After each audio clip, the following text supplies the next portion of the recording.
All right, so in shooting some of these videos, I was reminded of a story because Susie in one of her videos said buyers sometimes have a hard time seeing past what's in front of them. And I wanted to share this story because it's such a great example of buyer psychology. I was working with these buyers and they were a younger couple. I think it was their first time buying a home. And we walked into this house and we ended up nicknaming this house the Easter house because most of the rooms, if not all of the rooms in that house, were some kind of a pastel color. One of the things that they had said is they really liked the idea of gray walls, white trim. Then the very next house that we go look at was $5,000 more than the first house. Exact same floor plan, same square footage, bedrooms, bathrooms, everything, same neighborhood. The biggest difference was the pastel colors versus the tan and wood colors. I was like, hey, what do you like? How do we feel about this versus the last house? And they're like, we like this house more. And I go, okay, now I noticed that it's not gray and white, which is one of the things that you said was important to you. Is that a problem?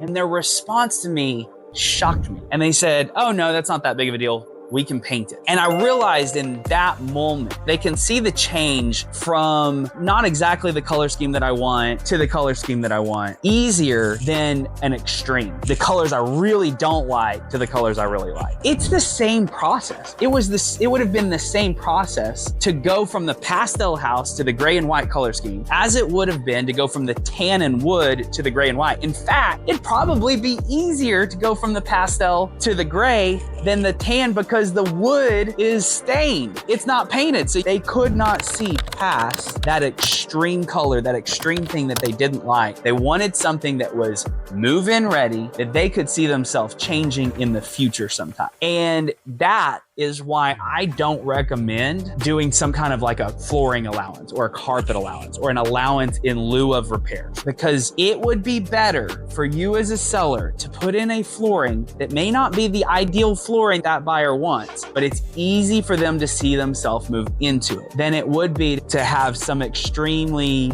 undesirable flooring and saying, hey, we're gonna give you money for it. Because buyers cannot see what's past what's in front of them. And the ones that are good at seeing past what's in front of them tend to make money doing it. They flip houses and they buy things at a discount for that reason. So if you want the biggest bang for your buck, don't do a flooring allowance. Put something in there the buyers can visualize themselves.